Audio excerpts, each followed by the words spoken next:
Item ಯಾವುದೇ ಇರಲಿ try ಮಾಡಿ ಆಚಿ ಚಿಕನ್ ಮಸಾಲಾ. ಸ್ಪರ್ಧಾತ್ಮಕ ಪರೀಕ್ಷೆಗೆ ಸಿದ್ಧತೆ ನಡೆಸುತ್ತಿದ್ದ ಯುವಕ ಆತ್ಮಹತ್ಯೆ ಮಾಡಿಕೊಂಡಿದ್ದಾನೆ. ರೂಮ್ನಲ್ಲಿ ನೇಣು ಬಿಗಿದುಕೊಂಡು ಆತ್ಮಹತ್ಯೆಗೆ ಶರಣಾಗಿದ್ದಾನೆ. ಧಾರವಾಡದ ಸಪ್ತಾಪುರ ಬಡಾವಣೆಯ 11ನೇ ಕ್ರಾಸ್ನಲ್ಲಿ ಈ ಘಟನೆ ನಡೆದಿದೆ. ಮಹೇಶ್ ರಾಥೋಡ್ 21 ವರ್ಷದ ಯುವಕ ಆತ್ಮಹತ್ಯೆಗೆ ಶರಣಾದ ಸ್ಪರ್ಧಾರ್ಥಿ.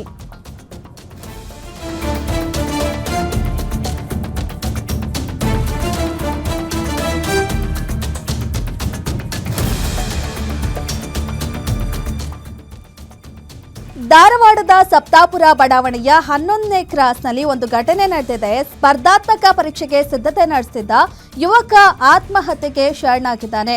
ತನ್ನ ರೂಮ್ನಲ್ಲೇ ನೇಣು ಬಿಗಿದುಕೊಂಡು ಆತ್ಮಹತ್ಯೆ ಮಾಡಿಕೊಂಡಿದ್ದಾನೆ. ಇನ್ನು ಆತ್ಮಹತ್ಯೆ ಮಾಡಿಕೊಂಡಿರೋ ಯುವಕನನ್ನ ಮಹೇಶ್ ರಾಥೋಡ್ 21 ವರ್ಷದ ಯುವಕ ಅಂತ ಹೇಳಲಾಗ್ತಿದೆ. ಹುಡುಗಿ ವಿಚಾರಕ್ಕೆ ಆತ್ಮಹತ್ಯೆ ಮಾಡಿಕೊಂಡಿರುವ ಶಂಕೆ ವ್ಯಕ್ತವಾಗ್ತಿದೆ. ಯಾದಗಿರಿ ಮೂಲದ ಯುವಕ ಮಹೇಶ್ ರಾಥೋಡ್ ಧಾರವಾಡದಲ್ಲಿ ಬಿಎಸ್ಸಿ ವ್ಯಾಸಂಗ ಮಾಡ್ತಿದ್ದ ಈತ ಬಿಎಸ್ಸಿ ಜೊತೆಗೆ ಸ್ಪರ್ಧಾತ್ಮಕ ಪರೀಕ್ಷೆಗೆ ಸಿದ್ಧತೆ ಕೂಡ ನಡೆಸ್ತಾ ಇದ್ರು ಮಹೇಶ್.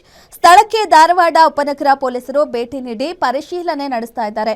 21 ವರ್ಷದ ಯುವಕ ಮಹೇಶ್ ರಾಥೋಡ್ ಅನ್ನೋರು ಮೂಲತಃ ಯಾದಗಿರಿ ಜಿಲ್ಲೆಯವರು.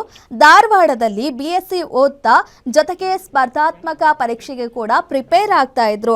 ಆದ್ರೆ ಇದೀಗ ತನ್ನ ರೂಮ್ನಲ್ಲಿ ನೇಣು ಬಿಗಿದುಕೊಂಡು ಆತ್ಮಹತ್ಯೆ ಮಾಡಿಕೊಂಡಿದ್ದಾರೆ. ಸದ್ಯಕ್ಕೆ ಒಂದು ಹುಡುಗಿ ವಿಚಾರವಾಗಿ ಆತ್ಮಹತ್ಯೆ ಮಾಡಿಕೊಂಡಿದ್ದಾರೆ ಅನ್ನೋ ಒಂದು ಶಂಕೆ ವ್ಯಕ್ತವಾಗ್ತಾ ಇದೆ. ಆದರೆ ನಿಖರವಾದ ಕಾರಣ ಏನು ಅಂತ ತಿಳಿದು ಬಂದಿಲ್ಲ ಇನ್ನೂವರೆಗೂ. ಸದ್ಯಕ್ಕೆ ಸ್ಥಳಕ್ಕೆ ಧಾರವಾಡ ಉಪನಗರ ಪೊಲೀಸರು ಭೇಟಿ ನೀಡಿ ಪರಿಶೀಲನೆಯನ್ನ ಕೂಡ ನಡೆಸ್ತಾ ಇದ್ದಾರೆ.